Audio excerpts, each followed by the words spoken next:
Mi nombre es Sebastián Vargas. El día de hoy voy a hablar sobre el tema de la muerte, de la película y el libro de la Virgen de los Sicarios.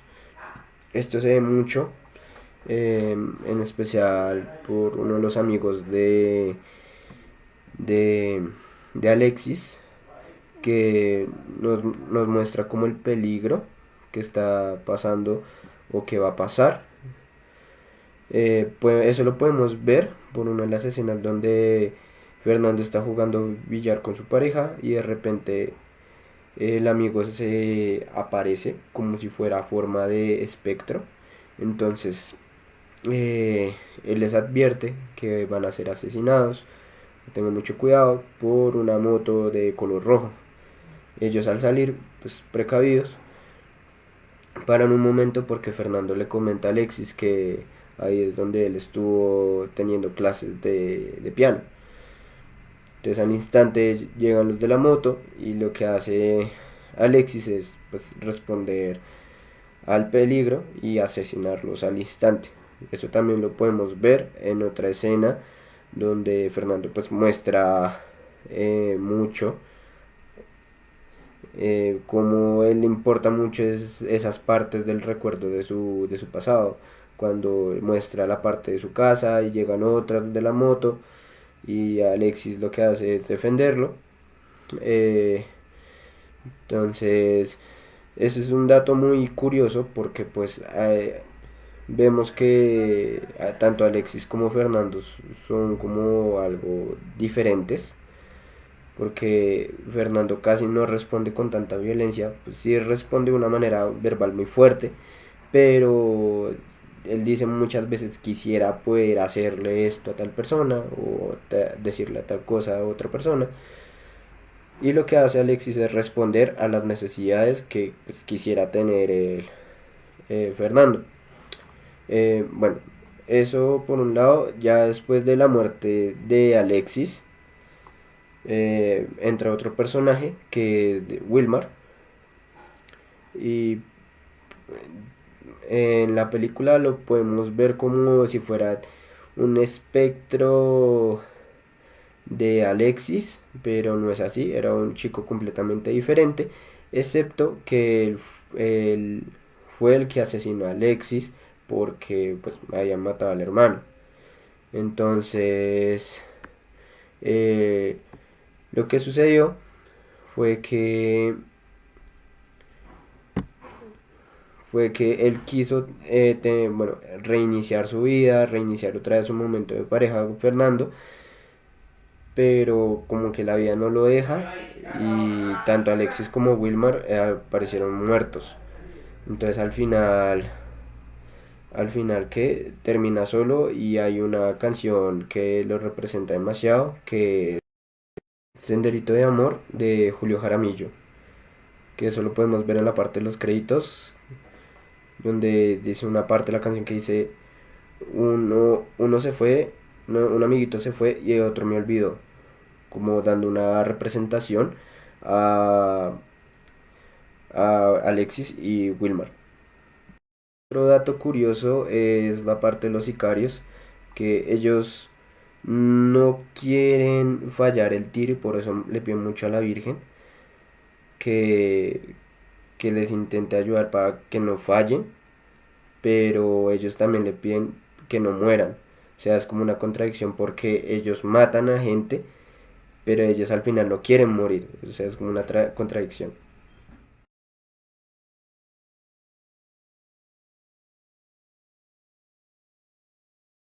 Toda la historia se desarrolla en Medellín, Colombia, específicamente en Sabaneta, entre los años 70 y 80. Hay muchos temas que se pueden abordar sobre el libro, pero uno de los más notorios y que influencian todo lo que sucede y el por qué sucede es el contexto social. Se puede entender a la sociedad de este momento como una sociedad perdida en el odio, ignorancia, corrupción, soberbia, entre muchos otros adjetivos, como bien lo describe el personaje de Fernando en varios fragmentos del libro. Se tiene un ámbito social muy pesado en el que el odio, la venganza y la territorialidad marcan un papel fundamental importante en el desarrollo de todos los hechos. Una ciudad donde es normal que cada día mueran asesinadas cientos de personas, un lugar lleno de sicarios donde los sicarios son niños y adolescentes que buscan ganarse la vida o simplemente saciar una sed de venganza. En este periodo de tiempo se tiene un gobierno corrupto donde la ley no se cumple, donde los sobornos son el diario vivir y donde unos a otros se matan con o sin razón. Una sociedad que adoptó la muerte como una solución para cualquier problema cotidiano.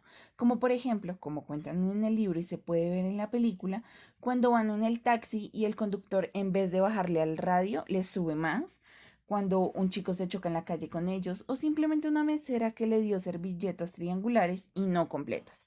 Son razones para ellos más que suficientes para asesinar y quitarle la vida a una persona, sin contar que muchas veces esto sucede solo porque la persona está viva.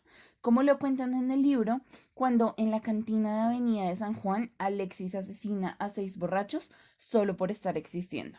Por otro lado, pero no menos importante, se tiene a la religión católica. Un tema sumamente complejo, pero que va a marcar una gran ruta en el comportamiento de la sociedad y para poder entender a la misma, ya que como el nombre del libro lo indica, se tiene a la Virgen de los Sicarios, una virgen que los asesinos suplican y se refugian en ella buscando paz. Esta se ha convertido en un desahogo para algunos, mientras que para otros es el ser al que se le puede pedir fuerzas para matar mejor, tener mejor puntería o simplemente rogar para poder morir. Se tiene una sociedad que le perdió el respeto a la vida y a los lugares públicos, como se puede ver en la película cuando las personas se la pasan fumando marihuana o bazuco dentro de las iglesias. Como también se ve en varias escenas de la película, una manera de celebración bastante peculiar es una escena en cuando en las noches se tienen celebraciones con juegos pirotécnicos a causa de que se lograron entrar cargamentos de cocaína a los Estados Unidos. Todo lo anterior nos lleva a hablar de una sociedad que se ha acostumbrado a la violencia, una sociedad que vive a costa de sicarios y narcotraficantes, luchas de bandas, peleas, niños que matan y adolescentes que saben que no les queda mucho tiempo de vida, muertes por territorios, lo cual nos lleva a tocar otro tema importante, y es que tanto en el libro como en la película se puede observar una territorialidad muy marcada, en donde las personas de diferentes zonas o lugares de Medellín se matan mutuamente por pisar territorio ajeno o por aterrorizar y mostrar quién es el dueño del control de los lugares. Se tiene una sociedad que ha perdido completamente los valores, individuos que solo existen por 2 razones, matar o ser asesinados. Se tiene un contexto social en el que cada una de las personas piensa que puede y es justiciero de la vida de los otros, donde vivir se ha convertido en sobrevivir día a día, esperando que cuando salgan puedan llegar vivos a casa. Por lo que se puede concluir que se tiene una sociedad llena de odio, falta de empatía, maldad, miedo, pero principalmente desesperanza y pocas ganas de vivir. Una sociedad que se acostumbró a los tiroteos, drogas, sexo ilegal con menores de edad, ruegos vacíos, suicidios, delincuencia y total desinterés por lo correcto.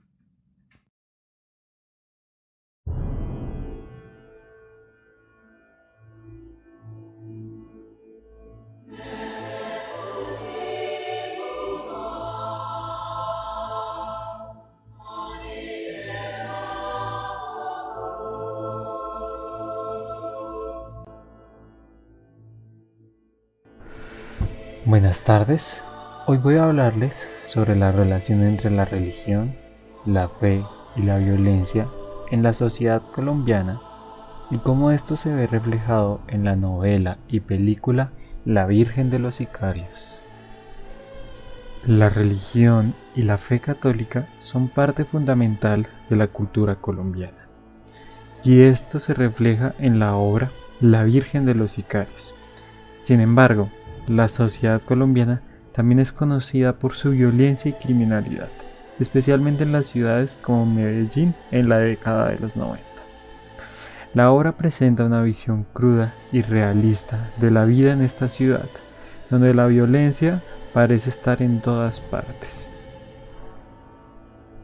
El personaje principal, Fernando, es un escritor que regresa a su ciudad natal después de muchos años.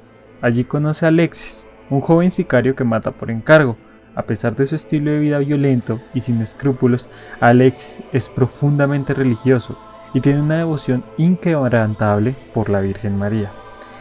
Esta contradicción entre su fe y sus acciones violentas es uno de los temas principales de la obra, y muestra cómo la fe y la violencia pueden coexistir a la par en la sociedad colombiana, tanto en jóvenes como adultos.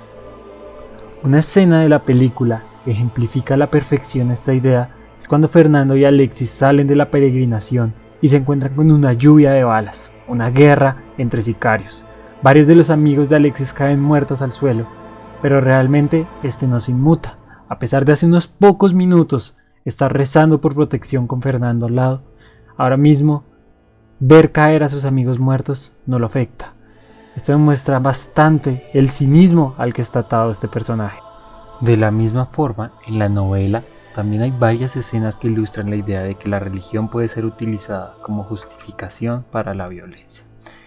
La escena que voy a mencionar a continuación se ve tanto en el libro como en la novela, pero siento que en esta última se profundiza más, y es como los sicarios bendicen las balas. Vaya contradicción. Las bendiciones casi siempre intentan traer cosas buenas, pero ¿cómo bendices un arma? ¿Cómo bendices un objeto hecho justamente para matar? Es muy curioso. Como último ejemplo quiero traer a colación otra escena de la película. Luego de la muerte de Alexis, Fernando corre a una iglesia. Claro, después de haber abandonado el cadáver de Alexis en el hospital. Lo que se encuentra en esta iglesia, siento que más que un reconfort, es otra vez una cachetada en la cara del estado en el que está la ciudad, ya que vemos una escena en una iglesia con drogadictos fumando. Ni siquiera después de la muerte de Alexis, Fernando puede encontrar paz. La obra también presenta otra idea interesante, y esta es cómo la religión puede ser importante para detener la violencia, aunque con nula eficacia, como vimos en la obra.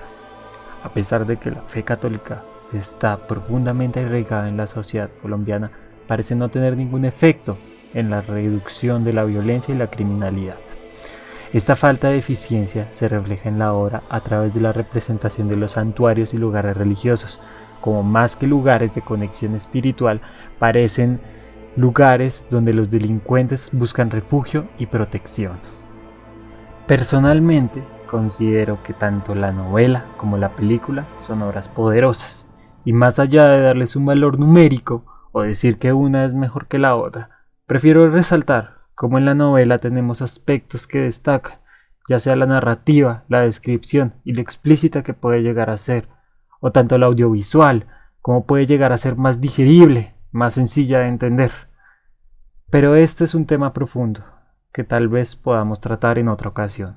Muchas gracias. Muchas gracias. Hola, mi nombre es Camila Linares y yo les voy a hablar de la importancia de la voz interior. Tanto en el libro como en la película tenemos un modelo de narración en primera persona, es decir, nosotros como espectadores o lectores vemos y sabemos lo que el personaje sabe y ve. El libro concentra este modelo en una narración en pasado, yo fui, yo hice, yo comí, mientras que en la peli rondamos un modelo de forma presente. Poniéndolo en una metáfora, en el libro es como reunirse con un amigo y que éste pase horas contándote sobre su vida, pero en la peli es más como ir por la calle con tu amigo y vivir estas cosas con él. Mi conflicto con este cambio se centra en los pensamientos de Fernando y cómo afecta esto en él como personaje. Porque siento que en la peli, al no saber toda la historia, sino estar viéndola junto con él, me pierdo sus pensamientos y opiniones. Esto claramente no pasa en el libro. Entonces voy a presentar algunas diferencias que se me hacen las más notorias. Principalmente definiría a Fernando como un hombre políticamente incorrecto, un hombre que tal vez haría incómodas las cenas de Navidad y las fiestas familiares. Es un clasista, hipócrita y paternalista. La gran diferencia es que en el libro tiene mucho más campo para expresarlo que en la película, ya que en el libro hablaba variada y ampliamente de todos los temas una y otra vez, pero en la película apenas vemos brochazos de ellos. Lo clasista: era muy ocurrente que Fernando expresara lo mucho que odiaba a los pobres y lo mucho que quería que se extinguieran y murieran rápido para que la pobreza se extinguiera con ellos. A la par, hablando de su hipocresía, hablaba de todo el odio que había en el mundo, de todas las atrocidades y de toda la sangre que había sido derramada, pero acto seguido decidió no importarle la muerte de todas las personas a quienes mató Alexis o incluso a las que mató Wilmar a sangre fría. También cuando hablaba de la impunidad, de los crímenes sin resolver, sabiendo que en muchas ocasiones encubrió a Alexis después de que le disparara gente a plena luz del día. Por último, y para mí el rasgo más incómodo que tiene Fernando, es que todo el tiempo parte de la idea de que yo no sé nada. A mí como lectora me quiere enseñar tanto y con la misma intención con la que lo hacía hacia Alexis o hacia Wilmar. Esa superioridad moral e intelectual hace del personaje muy incómodo. Estas cosas, a pesar de pasar como negativas en la vida real, enriquecen muchísimo un personaje narrativamente hablando. Lo hacen profundo, interesante y me atrevería a decir que incluso es gracioso. En la película, a pesar de ver escenas que ejemplifican lo anterior, lo que más vemos del personaje es su exterior, un cascarón. No tanto las cosas que piensa, dado que es muy común que en las pelis se concentren en acciones y no tanto en pensamientos. Algunos de sus pensamientos fueron convertidos en diálogos, o más bien en monólogos, porque parece que hablará para sí mismo y no para Alexis o para las demás personas que tiene al lado. Y siento que eso le da cierta melancolía y nostalgia al personaje y le quita como ese odio y fogosidad hacia la vida de la que tanto hablaba en el libro. En el libro, Fernando se presenta como una persona muchísimo más quejumbrosa y suelta y es muy maquinador. Se la pasa piense y piense todo el día y sus pensamientos viajan de unos a otros en instantes, tanto que seguirle el hilo era graciosamente difícil. Pasaba de odiar a los pobres, a ridiculizar al gobierno, luego a hablar mal del Papa, decía que había mucho odio, luego que él no había dejado a Colombia así cuando se fue hace 30 años, y luego recordaba a su mamá, y luego recordaba su infancia, y así cada 3 páginas más o menos.